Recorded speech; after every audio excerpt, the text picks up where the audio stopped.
जय कामरूप जय कामाख्या। मैं बताने वाला हूं कि सभी प्रकार की बाधाएं, किसी भी प्रकार की बाधाएं से अगर आप ग्रसित हैं, जो भी प्रकार की बाधा हो, चाहे आप पे कोई मारण क्रिया किया हो, चाहे मोहन क्रिया किया हो, या वशीकरण क्रिया आप पे कोई किया हो, उच्चाटन क्रियाएं हो, मैं सबके बारे में आज आपको बताने वाला हूं। या तो किसी आप ग्रह नक्षत्र से इत्यादि से परेशान हैं, या आप टोने टोटके से परेशान हैं, घर में किसी भूत प्रेत इत्यादि किसी भी प्रकार की बाधाएं अगर आप ग्रसित हो, तो इस वीडियो के माध्यम से मैं उसका निवारण मैं आपके लिए कैसे हो सकता है बेहतर, वो मैं कोशिश करूंगा आपको बताने के लिए। आप इसके वीडियो को आगे आप देखेंगे। आप हमारे कामाख्या तंत्रपीठ से अगर आप नहीं जुड़े हैं तो आप जुड़ जाएं। कामाख्या तंत्रपीठ हमारा ऐसे आपका इंस्टाग्राम भी है, फेसबुक भी है, यूट्यूब खास करके इसलिए है कि यूट्यूब में आपको किसी भी प्रकार की बाधाओं से अगर आप ग्रसित हैं तो उस अनेक प्रकार की आप अपने से उसका इलाज सटीक कर सकते हैं। इसलिए वो वीडियो मैं आपको एक एक करके एक्सप्लेन करके मैं आपको बताता रहता हूँ। ठीक है, तो आज की वीडियो है कि किसी भी प्रकार की बाधाएं से अगर आप ग्रसित हैं तो उसका निवारण हमें कैसे हो। पहली प्रकार की बाधाएं, जैसे किस प्रकार की बाधाएं से आप ग्रसित हैं। नॉर्मल सी घर में होता है क्लेश आना। अगर आपके घर में किसी भूत प्रेत इत्यादि की बाधाएं, या कोई किसी प्रकार का तूने टोटके कर दिया हो आपके घर में, जैसे अगर हमारे घर में मारण का किसी का प्रयोग किया गया, मारण का कई प्रकार होते हैं पर दो प्रकार मैं आपको बताता हूँ।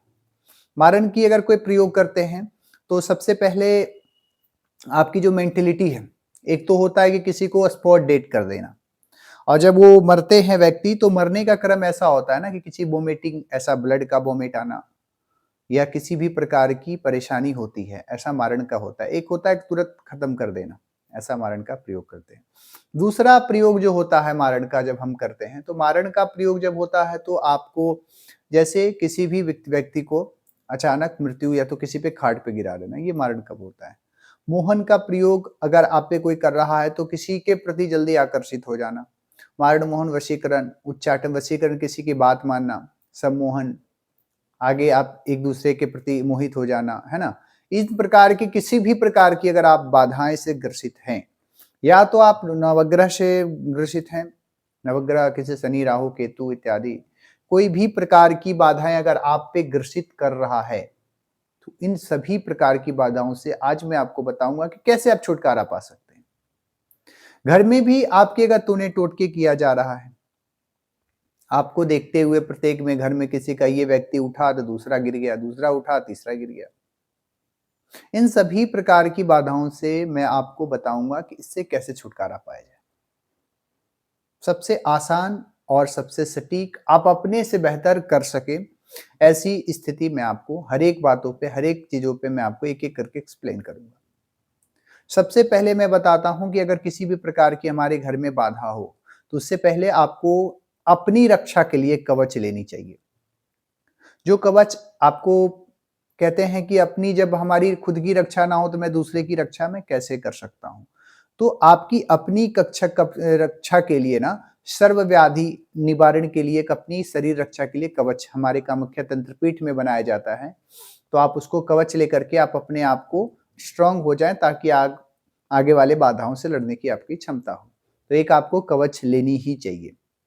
आपको कवच के साथ साथ में, अगर आप कवच ले लिए हैं तो कवच के साथ साथ में, कवच के बाद में, उसके बाद आपको किस प्रकार से मंत्र क्यों, कौन सा मंत्र हमको जपना चाहिए, जो भी हमारे घर में जो भी निगेटिविटी ऊर्जा है, जो निगेटिव ऊर्जा हमारे घर में प्रवेश किया है, उस ऊर्जा को हम कैसे खत्म कर सके।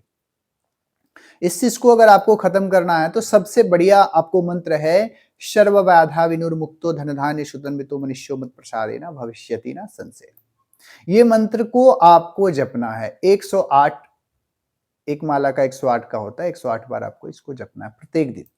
संध्या आपका हो जाए, सुबह आप जपे तो एक माला सुबह कर लीजिए, शाम के समय में आपको इसका रात्रि काल में एक माला, कम से कम एक माला, 3 माला, 7 माला, 11 माला, ऐसा आप जप सकते हैं। क्योंकि घर में आप जपते हैं तो किसी भी प्रकार की बाधाओं से संबंधित जो ग्रसित है ना, वो आपको आपके परिवार पे नहीं आगे इफेक्ट कर सकता है ना।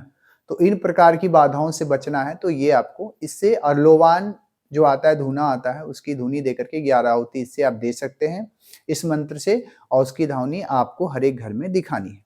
ठीक है। इसके बाद में हम क्या कर सकते हैं, इसके बाद में आपको कौन सा रत्न अगर आप पहनना चाहते हैं तो नवग्रह का रत्न पहन सकते हैं, सभी प्रकार का। यह तो हमारे कामाख्या तंत्रपीठ से एक लॉकेट बनाया जाता है जो त्रिशक्ति लॉकेट है, आप इस लॉकेट को पहन सकते हैं। तो इससे किसी भी प्रकार की बाधाएं, किसी भी प्रकार के ग्रह नक्षत्र आप पे इफेक्ट जल्दी ना कर सके, ऐसा हमारे घर में सिद्ध करके कामाख्या तंत्रपीठ से दिया जाता है। आप उसको संपर्क कर सकते हैं। इसके बाद में आप रुद्राक्ष कौन सा बेहतर आपके लिए हो सकता है, तो रुद्राक्ष में आप 12 मुखी का रुद्राक्ष आपके लिए सबसे उत्तम हो सकता है। पर अगर आप रुद्राक्ष लेते हैं तो रुद्राक्ष को पहले सिद्ध करनी आवश्यक है। कहते हैं किसी को अगर प्राण हो जाए और प्राण शरीर में अगर रहे ही नहीं, अगर शरीर रहे या प्राण ना रहे तो कोई तात्पर्य है नहीं शरीर का, वो एक मिट्टी है। तो इस प्रकार से अगर आपको बचना है तो सबसे पहले आपके मन की जो स्थिति है उसको पहले सिद्ध करना चाहिए। ठीक है, हमारी जैसी मानना है कि आपको पहले उसको सिद्ध कर लें किसी ऐसे योग्य ब्राह्मण से, आप या तो अपने से, जो भी आप, अगर आपको सिद्धि करने की अगर आपकी क्षमता है तो आप उसको पहले रुद्राक्ष को लेकर के सिद्ध करके उसको धारण करें, किसी भी प्रकार की बाधा आप पे नहीं होता है। फिर आप व्रत कौन सा कर सकते हैं, जैसे व्रत हम करते हैं तो व्रत भी अनिवार्य है कि महाराज कौन सा व्रत करें। व्रत अगर हम करना चाहें तो विजयदशमी का व्रत बेहतर होता है। गणेश चतुर्थी है ना, उसका आप व्रत करेंगे तो इन प्रकार की बाधाओं से संकट मोचक गणेश नाम जी का स्तोत्र का पाठ करेंगे हम। किसी भी प्रकार की अगर हमारे घर में बाधा है तो गणेश जी का संकटनाथ का स्तोत्र का हम पाठ करेंगे। ठीक है, गणेश चतुर्थी का भी हम स्तोत्र का इसका पाठ भी करेंगे और उनका हम व्रत भी करेंगे, सबसे बेहतर हो सकता है हमारे लिए। उसके बाद में व्रत तो हो गया, उसके बाद हमको क्या क्या चीज दान करनी चाहिए। दान भी लोग कहते हैं महाराज क्या दान करने से क्या निवारण होता है, क्योंकि दान भी आवश्यक है, दान करनी चाहिए। दान में जैसे आप काले उड़द हो सके, तिल हो सके, काला तिल हो, आप इसको आप दान कर सकते हैं, सबसे बेहतर हो सकता है आपके लिए। या तो आप उसके साथ में आप काली गैया भी दान कर सकते हैं, लोहे दान कर सकते हैं, काले वस्त्र आप दान कर सकते हैं। काले वस्त्र से संबंधित अगर किसी भी प्रकार की अगर आपके ऊपर बाधाएं हैं तो उसका निराकरण बहुत ही सटीक हो सकता है, क्योंकि जब आप काले वस्त्र दान करते हैं तो काली प्रकार की निगेटिविटी भी आपके साथ में चली जाती है। एक नारियल में आपको करना क्या है, काला तिल है ना, काला तिल रखना है, उसके साथ में आपको थोड़ा सा पीली सरसों दे देना है, लौंग दे देना है, काली उड़द देना है, इस हिसाब से थोड़ा सा तेल दे देना, उसको बांध देना है, काले कपड़े में उसको बांध करके और अपने ऊपर से 7 बार उतार करके किसी भी निर्जल स्थान में आप उसको जाकर के गाड़ सकते हैं या किसी नदी में आप उसको प्रवाह कर सकते हैं। ये बेहतर हो सकता है बाधाओं से अगर आप ग्रसित हैं तो। इसके साथ में जो अगर आप गाय दान करते हैं या जो भी वस्त्र दान करते हैं तो ऐसे व्यक्ति को दें जिसके पास में उपयोग का करने का साधन हो, दुरुपयोग ना करें। आपके लिए सबसे उत्तम होगा कि गाय या जो भी चीज आप दान करते हैं तो ऐसे व्यक्ति को दें जो यूज कर सके, है ना, जो इसका उपयोग करने लायक, जिसके पास है उसको मत दें।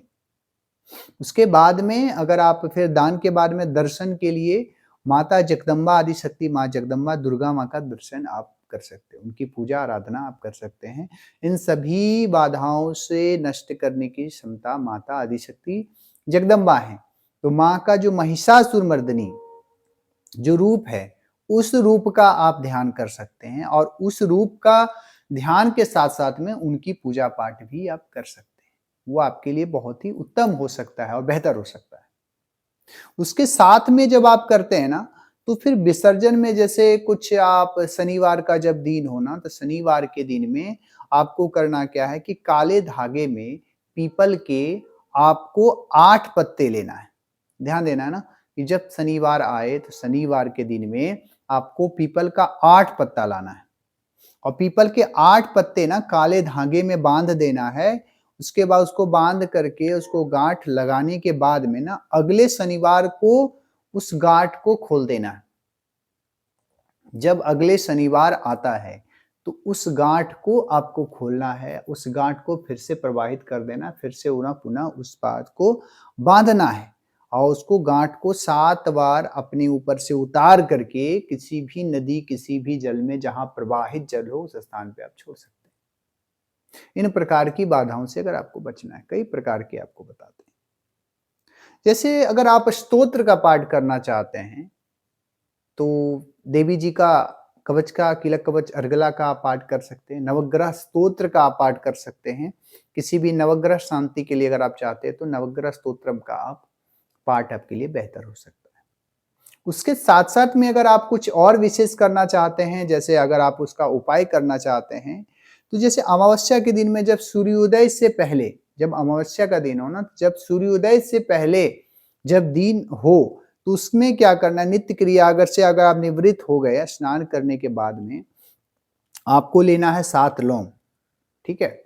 7 लौंग लेना है, 11 काली मिर्च लेना है, उसके साथ में 1 नींबू लेना है। ठीक है, ध्यान रखेंगे 7 लौंग लेना है, 7 लौंग के साथ में आपको 11 काली मिर्च लेना है, काली मिर्च के साथ में 1 नींबू लेना है। उस नींबू को आपको काट लेना है, अपने ऊपर से उगार करके उसको काट करके दक्षिण दिशा की ओर जब गोधूली बेरा हो, गोधूली बेरा संध्या काल को कहते हैं गोधूली बेरा। जब गोधूली बेरा हो तो उस काल में आपको किसी भी दक्षिण दिशा की ओर में अपने ऊपर से उगार करके उसको फेंक देना। इन प्रकार की अगर आप बाधाओं से बचना चाहते हैं तो। क्योंकि जो सर्वजन किसी भी प्रकार की बाधा अगर आप पे मारण क्रिया कर रहा है, मोहन क्रिया कर रहा है, सम्मोहन क्रिया कर रहा है, उच्चाटन कर रहा है, किसी भी प्रकार की अगर आपकी क्रिया कर रहा है, आपके घर में लक्षण काफी गड़बड़ दिखाई रहे हो, किसी से कोई किसी का ना बन रहा हो, अगर आपके किसी में आपस में विवाद हो रहा हो, जमीन विवाद हो रहा हो, कोर्ट विवाद हो रहा हो, किसी भी कारण से आप इसका प्रयोग कर सकते हैं। ऐसे प्रकार की अगर आप प्रयोग करते हैं तो आपको सभी बाधाओं से, सर्वजन बाधाओं से आप मुक्ति पा सकते हैं और ये आप अपने से कर सकते हैं। एक और है कि आप दुर्गा सप्तशती का पाठ आप करवा सकते हैं और पाठ करवाने के साथ में उसका हवन भी आप और कर सकते हैं, वो बेहतर हो सकता है। दुर्गा सप्तशती उसका हवन नियम पूर्वक आप करा सकते। अगर आप ज्यादा परेशान हैं तो आप हमारे कामाख्या तंत्र पेठ से जुड़ सकते हैं। यहाँ पे किसी भी प्रकार की तंत्र बाधाओं से रिलेटेड या तो आपके ग्रह नक्षत्र से रिलेटेड किसी भी प्रकार की बाधाओं का निवारण किया जाता है। आप उन बाधाओं को आप अपने हमारे कामाख्या तंत्र पीठ से आ सकते हैं, जुड़ सकते हैं और उसका निवारण बहुत ही आसान व सटीक तरीके से आप पा सकते हैं। क्योंकि जब तक आपके ऊपर माता कामाख्या, माता जगदम्बा का आशीर्वाद नहीं है, तब तक आप कुछ भी कर लें आप विफल हैं। शिव, महादेव, शक्ति, इन दोनों का आशीर्वाद प्राप्त करना है, अगर आपको शक्ति पानी है तो शक्ति से विजय पाना, इन प्रकार के दुश्मनों से अगर आपको उत्तीर्ण उठना है तो आपको इन प्रकार की चीजों से आपको पालन करना पड़ेगा और आपके लिए बेहतर हो सकता है। आप इन प्रकार की बाधाओं से अगर आप ग्रसित हैं तो आप हमारे कामाख्या तंत्र पीठ से जुड़ें और उसका निवारण पा सकते हैं। इस बात के लिए चलिए अगले वीडियो में मैं बात करता हूँ। आप फिर बने रहिए और आप हमारे वीडियो आप देख सकते हैं। जय कामाख्या, जय कामरूप।